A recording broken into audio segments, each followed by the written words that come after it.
صرخات تعلن بداية الثورة السورية. حمد الخطيب وعن انشقاقي عن الجيش انشقاقي عن الحرس الجمهوري تشكيل الجيش السوري. أنه هاي تبع انا انسان ماني حيوان.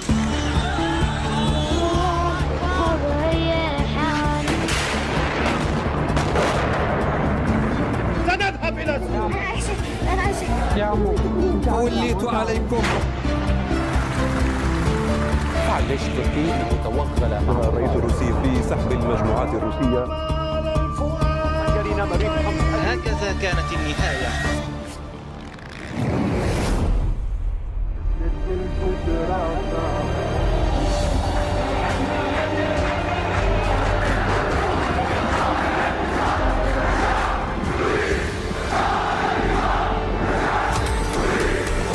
ثورة مستمرة هاي ما لها حل البشر. سقط الحمار، سقط الحمار. كيفكم؟ طبعا بعرف صار لي زمان متأخر عليكم بهذا الفيديو، بس يعني الظروف كتير صعبة ومريت بكم شغلة فاضطريت اني اقصر عليكم. الحمد لله بعد غياب طويل، سبحان الله يعني مثل ما بيقول لكم سبحان ما غير الاحوال، وحكيتها من قبل انا فيديو قديم. فلذلك يا اكابر بقول لكم نام بكير وفيق بكير وشوف الحمار وين بيصير. الآن 6:18 تماما بتوقيت دمشق سوريا. من دون بشار الأسد قيادة الجيش تخبر الجنود بسقوط النظام في سوريا. يا شباب اكتريتكم ما حدا بيعرف شو السيرة وكيف صارت الثورة. يعني اكتريتنا وعينا على انه في ثورة بسوريا، بس ما حدا بيعرف كيف بلشت وكيف خلصت. تمام؟ فخلينا نحكي عن هذا الموضوع.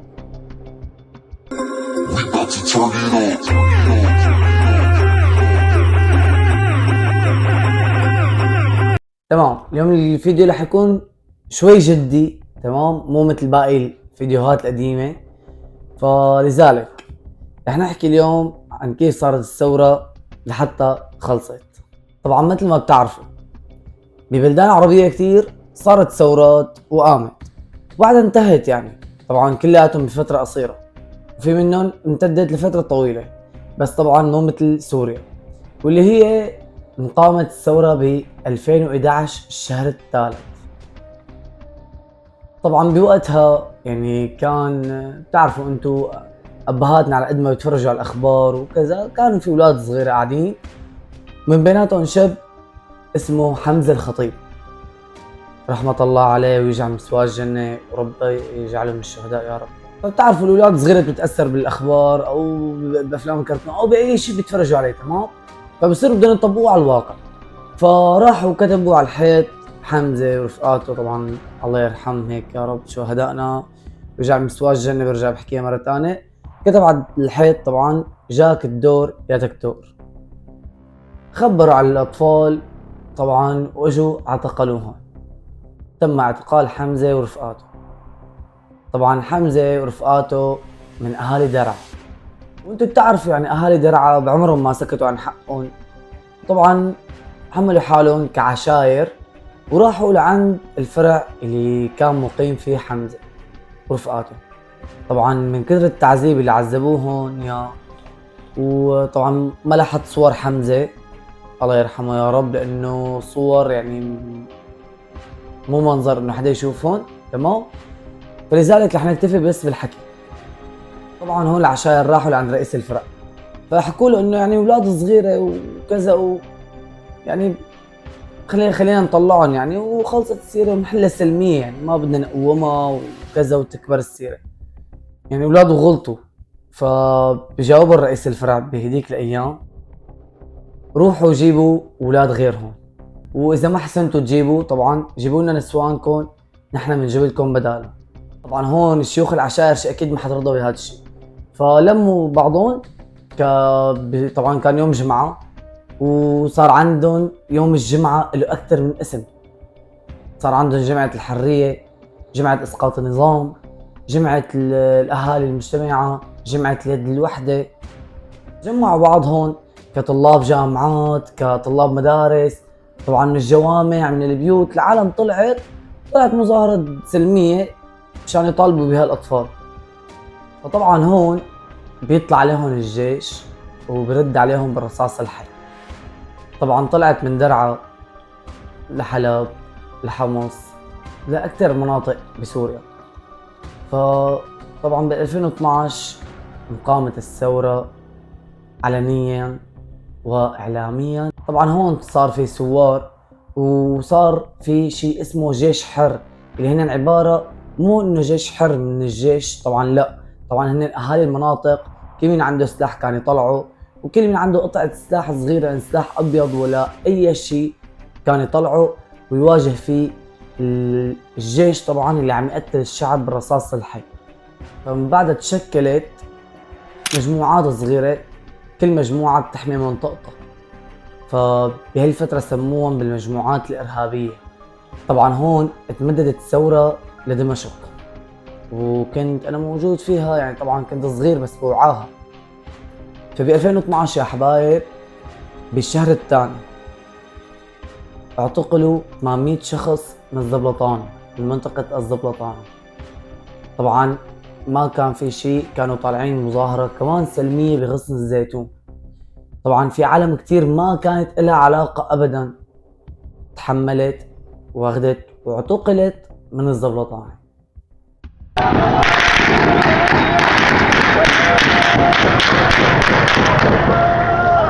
يعني والواحد منهم بيكون هو اخي الكبير.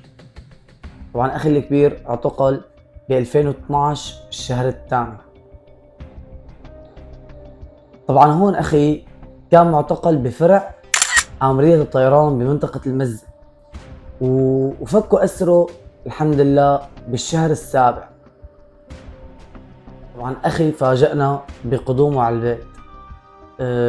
كان منظر يعني لا يرثى له، من عفوا يعني عدم مؤاخذة ولو حكيتها أنا عم بتذكر المنظر.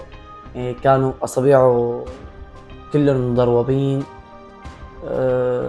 من الضرب جسمه كله مشوه، كانوا اظافيره كلهم زرق، كانوا يقرطوا له اياهم بالبنسة، يعني باشد انواع التعذيب اللي ما حدا بيتوقعها مخه ولا حتى بتحسنوا تتخيلوها.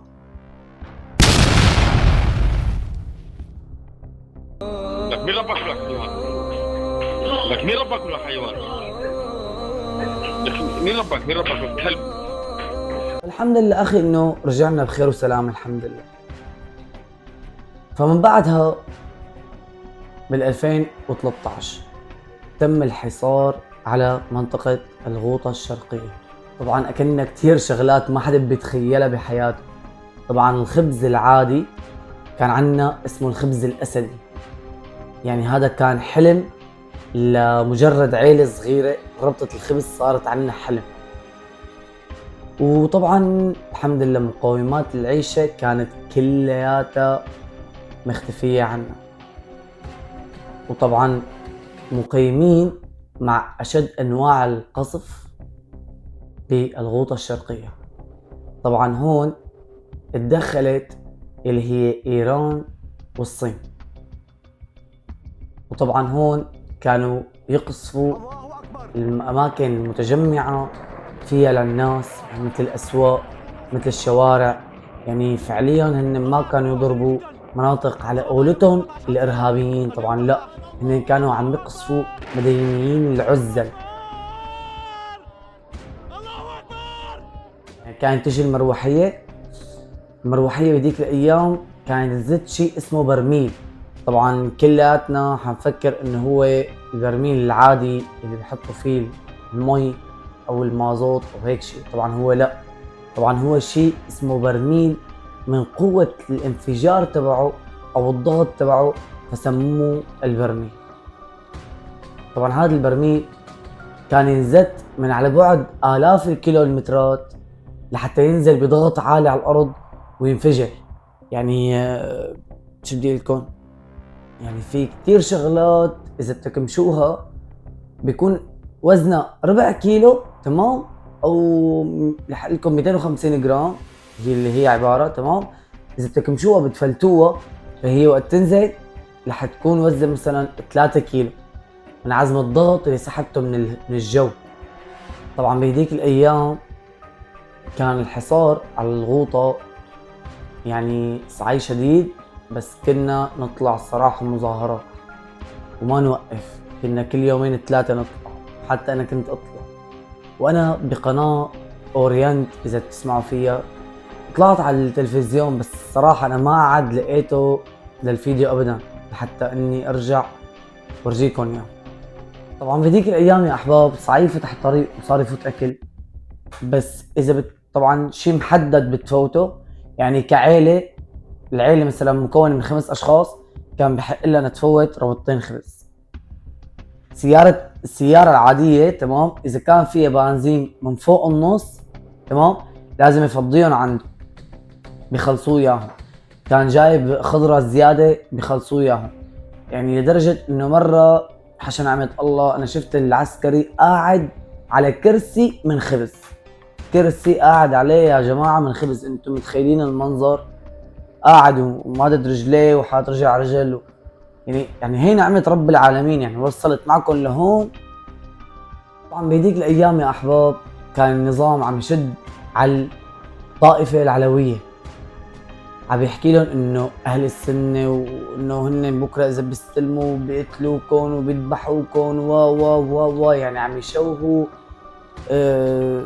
عم يشوهوا مثلا منظر اهل السنه تمام للعلويه، او عم يفرقوا بين الطوائف، مع انه بايام المظاهرات السلميه كانوا يقولوا اسلام، مسيحيه، درزي، علوي، شيعي، من كل الطوائف كانت تطلع سلميه، وكانوا يقولوا واحد واحد واحد الشعب السوري واحد.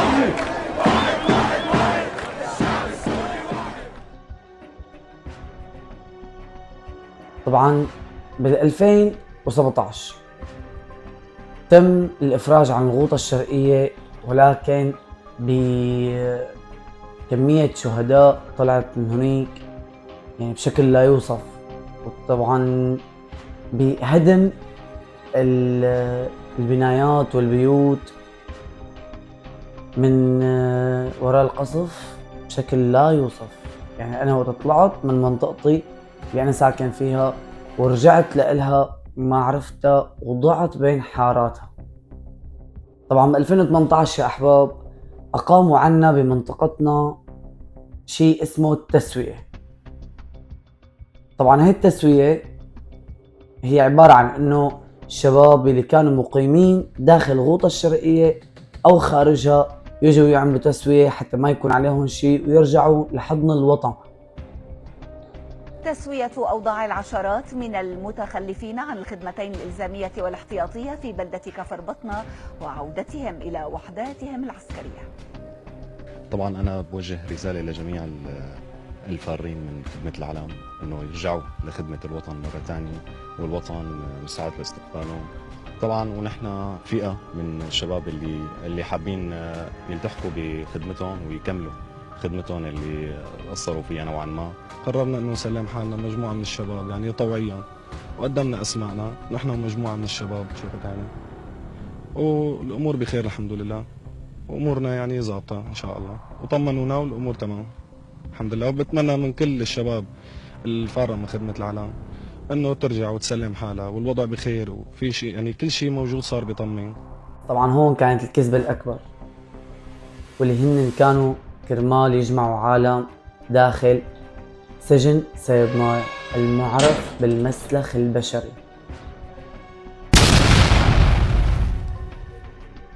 طبعا من 2018 كان من بيناتهم اللي هو اخي، طبعا اللي اكبر مني بشوي. طبعا اخي سلم حاله للتسوية وعمل تسوية، وعلى اساس انه خلص يضبوا اغراضهم ويروحوا ياخذوهم يسألوهم كم سؤال ويرجعوهم. طبعا نحن بال 2020 على القضاء العسكري، وكانت هون الصدمة الكبيرة. طبعا اخي كان محكوم بسجن صيد نايع المعرف برجع بعيد بالمسلخ البشري. طبعا أكثرية العالم اللي كانت جوا طبعا كانت محكومة 20 سنة مع أشغال شاقة. طبعا يا أكابر، طبعا بال 2021 أحسننا نقدم بطاقة زيارة لأخي داخل سجن صيدنايا. طبعا الفوتة رح أقلكم كيف الفوتة كانت جوا. طبعا الفوتة هي عبارة عن 3 ساحات بفرع صيدنايا. كانت الساحة الأولى يقعدوك تحت الشمس وبالبرد إذا كنت بأي فصل مهما يكن تقعد برا ساعة ونص لقريب الساعتين ولقريب 3 ساعات وانت قاعد عم تستنى لحتى ينادوا باسمك كرمال تفوت تزور الشخص اللي انت فايت تزوره من مكان يكون. طبعا فمن بعدها تجيك ساحة تانية بتفوت لهي الساحة. طبعا بنشتري له للسجين من الندوة واسعار ما هب ودب 3-4 أدبال عن برا. يعني العيلة طب او هي الناس اللي عايشة على قدها وانتو حاطين ابنها جوا. طيب هي الناس يعني العالم عايفة حالها برا. طيب عم تفوت لهون. طيب ماشي. طيب ارحموا الناس شوي، حاطين اولادها عنكم لو شو ما كانوا عاملين، بس انه تحطوا السعر 3-4 أدبال. طيب الله بيعلم هدول الناس كيف جايبين مصاريها او من وين جايبين مصاريها. يعني شيء اكيد بيكونوا سهرانين ليل ونهار لحتى يجيبوا هالكم ليرة لحتى يجيبوهم على الفرع داخل المسلخ البشري ويدفعوا حقهم تمر وحلاوة. أكابر بيجيكم باص مدرسة طبعا أو مثل تبع الموظفين بياخدوكم فيه لساحة ثالثة. بهي الساحة الثالثة طبعا بتفوت داخل صف، يعني النفس ممنوع انه ينسمع داخل هي القاعة، تمام؟ وهون بيكون الخوف الأكبر.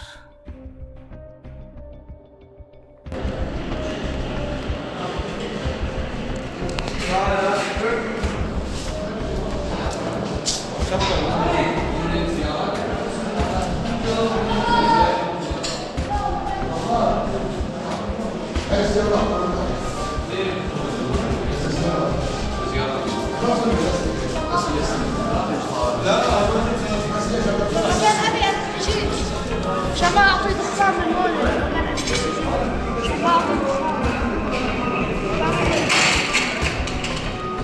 هون اندفع الملايين وانتصبوا. ياما واقف هون محاكي ابني من غير اليوم.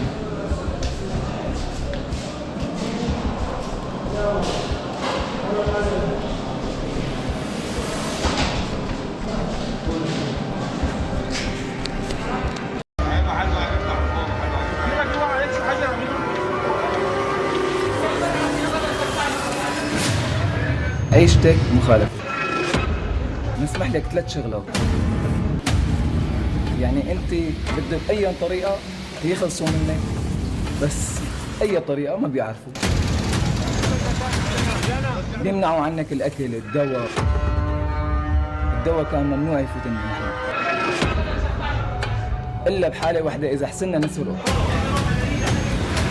نحن كنا متوقعين انه كلياتنا ننعدم، بس شو بالتقسيط انعدمت عالم كثير، المئات يطلع. الخوف الأكبر يا اخواتي انه بتفوت في درجين، درجة يمين ودرجة يسار.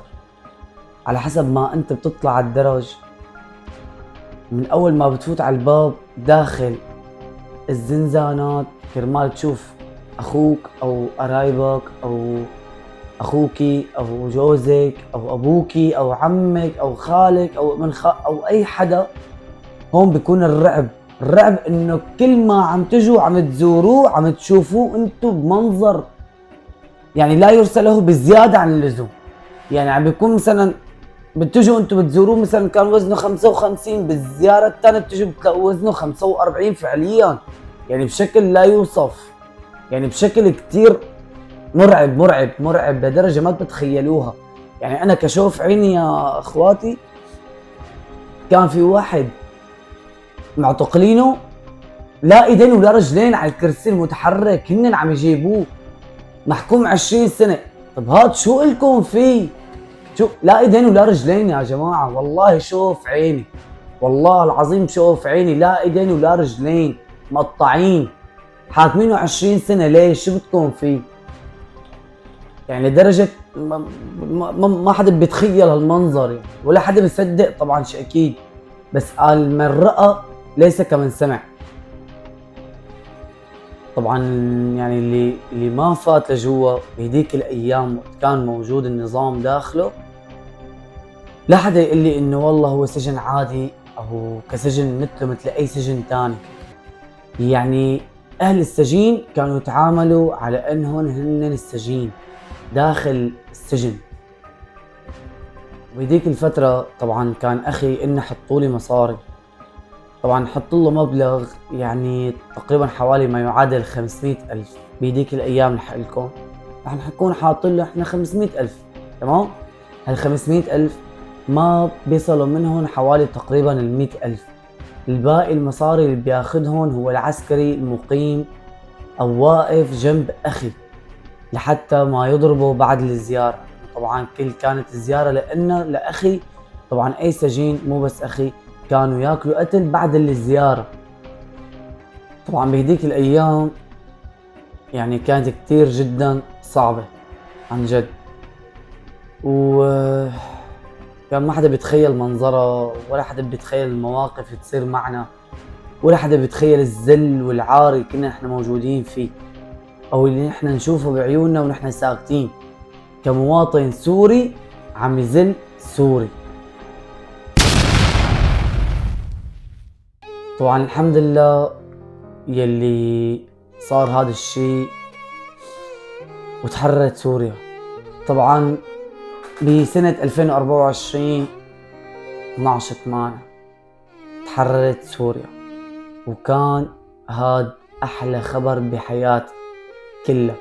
يعني ما بتتخيلوا الفرحة اللي صارت عند السوريين. طبعا في ممثل سوري كمان من دون ذكر اسماء، وطبعا يعني ولو ذكرت اسمه مثل قلته الصراحة، تمام؟ واتحكى عن اللاجئ السوري، يا ممثل يا عظيم انت يا نخبة للوطن، واتحكيت انت انه عن اللاجئ انه عم يجيب 15 ولد و16 ولد. عرفت ليش عم ينجابوا يا استاذ يا ممثل يا عظيم؟ ليكن طلعوا الاولاد بالباصات الخضر، رجعوا بدبابات حرروها للارض اللي انت عايش فيها. طبعا وتحررت سوريا ولبست الثوب الاخضر، والحمد لله اللي خلصنا من كل شيء. طبعا يعني الشعب السوري مر بكتير شغلات عظيمة وبكتير شغلات بشعة، بكتير شغلات حلوة، ومر بكتير شغلات كتير عظيمة يعني وشنيعة وما حدا بيتخيلها. يعني وقت كان يضرب بالكيماوي هي لحالها بالمكفى، كقانون دولي كان ممنوع انه يضرب اي رئيس او اي رئيس يضرب بلد تاني بالكيماوي، كان ممنوع دوليا، كقانون دولي كان ممنوع. كيف انت جاي عم تضرب شعب بالكيماوي؟ الشعب السوري ينضرب يموت بأرضه اللي ربي واللي كان العز فيها يموت فيها. طبعا اي سوري استشهد طبعا هو شرف انه كأنه شهيد، وهو طبعا دمه ما راح هدر، ان شاء الله ما بيروح ولا اي دم شهيد هدر عنا، والله يجعل مسوانه الجنة، والله هيك شافي جرحانا. والحمد لله على سلامة المعتقلين إن كان بأي فرع وإن كان بأي منطقة فيها فرع تحت الأرض، لأنه عن جد يعني قد ما حكيت ما حدا رح يتخيل موقف اللي كنا عايشينه. وطبعا في فيديو تاني إله لأب كلثوم، ابقوا سلمولي عليه. أقسم بالله العظيم أن أحافظ على وطن. كنت عم تحلف على كتاب قومية يا زلمة. حديد طرشق، نحن يمكن جدباني صدقنا. فلذلك إن شاء الله ألف مبروك للبس الثوب الأخضر والفرحة الكبيرة اللي ما حسنا نكون فيها معكم الصراحة. طبعا تعرفوا كغربة يعني الواحد صعبة انه ينزل بهالفترة العظيمة اللي يكون مضغوط فيها، فسامحوني يا اهلي وناسي ما حسنت اكون معكم بهالفرحة، ولا حسنت اني شارككم، ولا حسنت اني كون معكم عن جد بهاليوم اللي كنت متمنيه اني اشوفه بعيوني. والحمد لله اني شفته، يلي طبعا كنت اني اتخيله هذا اليوم انه يمكن يكون على ايام اولاد اولاد اولاد اولاد اولاد اولاد اولاد.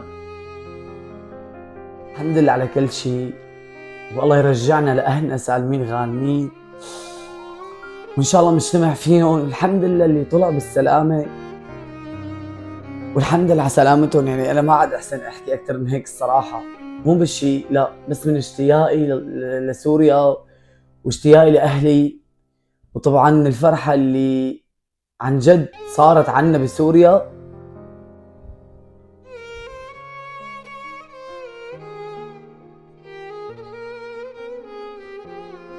فالحمد لله يا اخواتي على كل شيء، وان شاء الله الف مبروك، وان شاء الله ربي بديم الفرحه على ارض سوريا من بابا لمحرابا. ولهون بنكون وصلنا لنهايه الفيديو. لا تنسوا اشتراك بالقناه وتفعيل زر الجرس، وتشاركوا الفيديو لرفقاتكم لحتى يعرفوا وشو صار وشو جرى داخل سوريا وداخل مسالخ الكلب.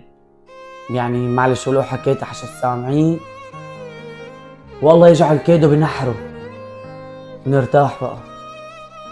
ولا تنسوا تعملوا لنا لايك على الفيديو وتشاركونا رأيكم بهذا الفيديو. بعرف اني متأخر عليكم بس عن جد سامحوني. وهي صفحتي على الانستغرام، فوتوا تابعوني ان شاء الله لحسن انزل شغلات حلوة وجديدة ان شاء الله. والسلام للحبايب الكرام، تشاو.